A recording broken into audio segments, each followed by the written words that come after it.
All right, good morning, people of YouTube. So we are back again today with another deck profile. This time we have Gallantmon. So this one took me a couple tries to get right. Gallantmon has a major strength in being able to clear wide boards, being able to pop a lot of small bodies. The only deck that really does that this format is Beelstar and D-Reaper. So this deck has really good matchups against those by default, but it kind of struggles into big tower-based decks because they don't put out a lot of bodies that they're swinging with. So it kind of mitigates one of the strengths that this deck has. However, I found a workaround. This deck took a lot of testing, but we got it to a point where it has a good win rate against all of the top contenders in the meta right now. And I did it by being able to change up the level 5 lineup, get a bunch of tamers out on the board, and I think this deck is going to be a little bit different than some of the Gallantmons that you are used to seeing. However, I think that you should give this a try if you're a big fan of the archetype, because this just might be the way that you take this deck in the Bt9 meta. Bt10, we kind of go back to wide boards, and even still, with that meta approaching, I think I still might prefer this build, just being able to play all of my tamers for free and being able to gain advantage off of that. So we'll go into the deck profile, some of the card choices, and explain what makes this deck a little bit different. So if you guys like this kind of content, make sure you guys like and subscribe. Without further ado, here are the Digitama. We got 4 copies of Gigimon. This is really the only card you need. It's still a red deck. You will still be beating your opponent fairly quickly. And Gigimon lets you draw a bunch of cards. So next we got the rookies. I got 4 copies of Guillaume x-antibody. It's a welcome addition to the deck. Being able to stack a level 3 on top of your level 3s in order to draw more cards, get more inheritable, or get more evolution sources so that you can digiburst them away, is pretty good. Plus, this card lets you pop 3000s. This is really nice. And the inheritable effect of getting extra power on your deletion-based effects is pretty cool as well. Next, we got the most important Guillaume in the deck. 4 copies of the EX-21. This card lets us search our main combo pieces. It also gives us an inheritable effect that lets us pop small bodies whenever we attack. We can increase that with effects like this and, start to pop like middle range bodies, and that's pretty cool. This deck, even though it doesn't play all of the wargrowlmon support, can still just clear every board that D-Reaper and Beelstar want to throw at you, while being able to deal with everything else, and I like that. This is one of the cards that helps us deal with everything else. We got the 4 copies of the promo Guillaume. This is the card that you want to open with in your starting hand, which is why we're playing 4 of it. Evolving this on top of Gigimon, promoting it, and then promoting it on your next turn lets you swing and draw 2. The ideal opening play that I really like having with this deck is having the promo Guillaume with this EX2 Guillaume or a red memory boost.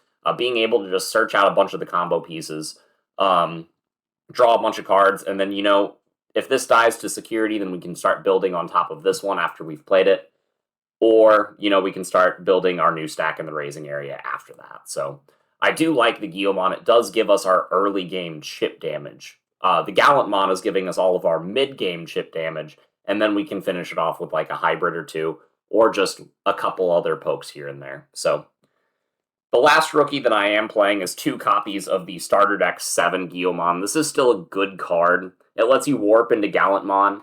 It doesn't let you warp into Gallantmon X, but the inheritable effect to let you draw extra cards is still pretty nice. I do like this card. I just don't think it's as good as some of the other Guillaumons that we have. Going on to the level 4s, I got 4 copies of Growlmon. You got an inheritable effect. When something is deleted, you gain a memory. That's pretty cool, but also being a 4 cost to hard play is really good. There have been a lot of my opening turns that you can, you just evolve this promo Guillaume and then hard play the Growlmon. That's not bad at all. You're getting 2 checks that way on your following turn, or being able to maybe stack the Growlmon x-antibody on top of the Growlmon and then go into like a RizeGreymon or something is pretty good. So we do play 4 copies of the Growlmon x-antibody as well. This is just a good card. Being able to evolve for free is nice on top of the Growlmon, and then getting extra sources. Also, your inheritable effect is just not bad. And now for the small little hybrid package, I got 1 copy of a Goonimon and 2 copies of RizeGreymon. So fun thing that can actually happen is you have a bunch of ways to increase the threshold for your deletion-based effects. So RizeGreymon can actually pop blockers pretty easily this format. For the people that are still playing those. But, you can evolve this on top of Growlmon X for 1. Do things that way. But you are playing a lot of tamers, so you do want to hold these out for the end of the game. Being able to get 1 or 2 of these in your hand makes it so that all the memory that you're gaining late game is being put to good use. So that's it for the level 4s. I don't really find myself wanting any more than this, and sometimes I find myself wishing I was playing less level 4s, but I feel like the hybrid count is necessary. On to the level 5s, and this is where the deck gets pretty spicy. We got 1 copy of the wargrowlmon from the starter deck. You got the inheritable security attack up 1. That's pretty cool. When attacking, you can delete a small body. That's also pretty cool. You can get like the Growlmon, the Guillaume's under it, delete 2 bodies, gain some memory, increase the threshold of the bodies that you can delete.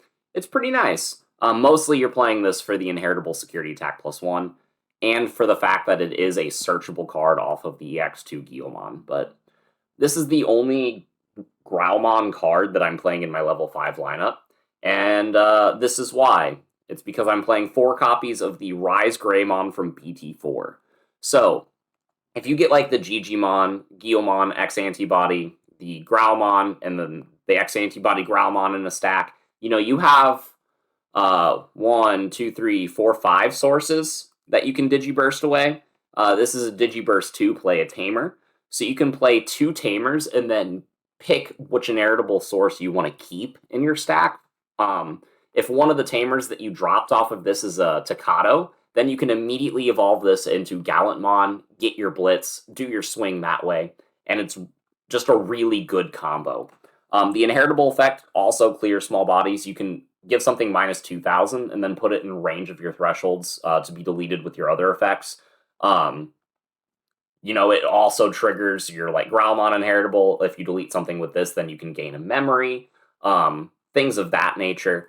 The inheritable effect is really good, but being able to just stack sources, evolve into this, and then just play all of the Tamers in your hand is nuts.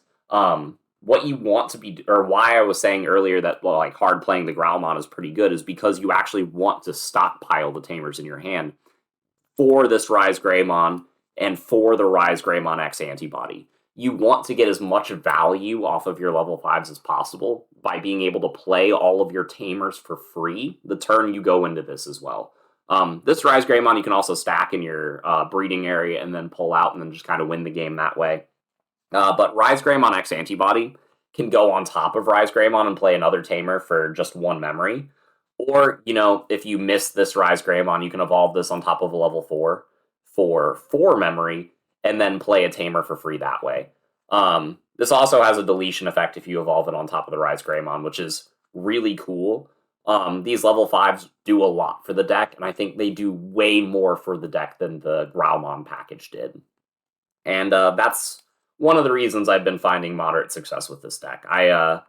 It's been a lot of fun to play, and this adds a lot of consistency to it.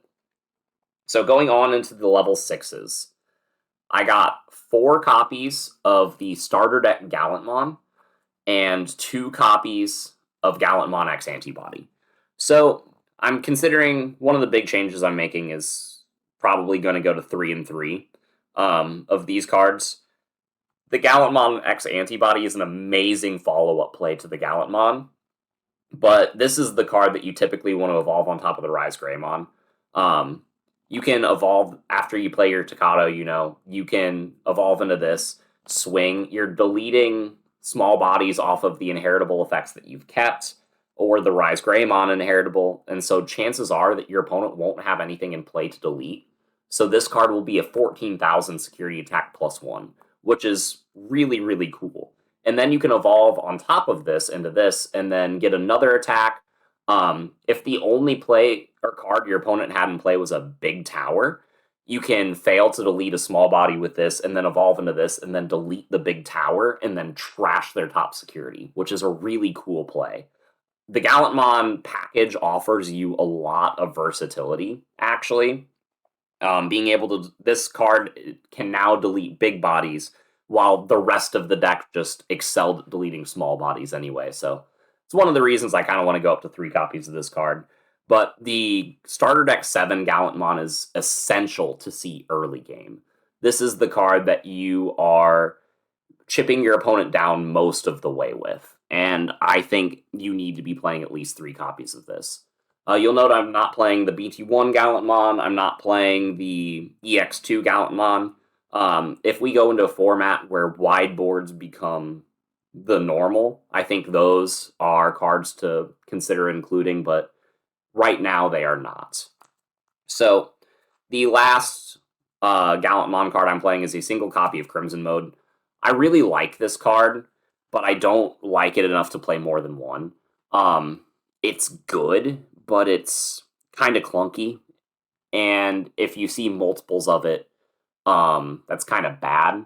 And you can typically close the game out with everything else because, you know, you get 1 check with this Guillaume, you get the RizeGreymon stat, go into a Gallantmon, that's 2 more checks, go into the x-antibody, that's their 4th security. You get a tamer that can go into a hybrid, and then 1 more rookie, you've closed the game out that way. A lot of the times you don't need Crimson Mode to win. It's just kind of a win more card. But for sticky situations and matchups like Mastamon or things of that nature, you will be glad that you have it. Going on to the Tamers, the main package of the deck that kind of makes this good. We got 4 copies of Takato. I was considering only playing 3, but you absolutely have to see this card or you will lose.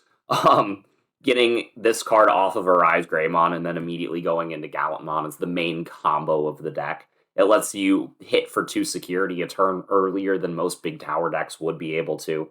And it also gets you memory back whenever you either swing over a Digimon or delete something with one of your effects, which is really, really cool. It even triggers if you give your opponent minus DP off of the RizeGreymon or the RizeGreyX. So this is a tamer that you absolutely want to be playing 4 of. I do play 1 memory tamer. I'm playing the single copy of Hero. You can make your cards bigger. You can set yourself to 3. It's a good card. But it's not worth playing more than 1 of, in my opinion, because I want to make room for Tai and Kari Kamiya. 3 copies of this card is the bare minimum that I think I would play.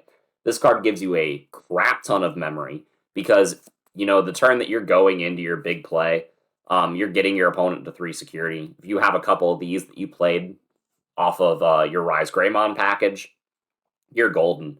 You're starting with like 5 to 7 memory easily, coming into your follow-up turn where you're going to make your secondary push, and that is more than enough memory to make sure that you have enough tempo to close out the game.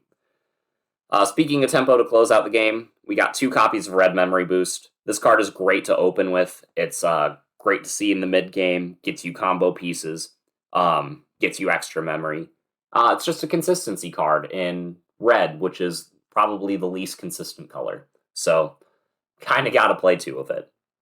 And then the 50th card of the deck is an absolute blowout card in certain situations. We got a single copy of Sunrise Buster. I don't have room for more copies of this than this, but it's kind of clunky sometimes. This card realistically can be like Calamon, another red memory boost, or a second like Crimson Mode, or maybe even Blitz Omni. Even Gaia Force, that would be pretty cool. But when Sunrise Buster goes off, it's an amazing card. It's just typically the RizeGreymon package can play like 3 to 4 tamers from your hand by themselves. And at that point, you won't have a tamer that you want to play off the Sunrise Buster. But it is a good security check. It is good to see. And it's a very powerful card that you should consider playing. But yeah, that's about all I gotta say. Kind of went over some of the main combos of the deck, what this deck is supposed to be doing, and a little bit how it's different. So Yeah, if you guys have any questions of how the deck is supposed to perform overall, please leave them in the comments. I will try to answer as many of them as I can.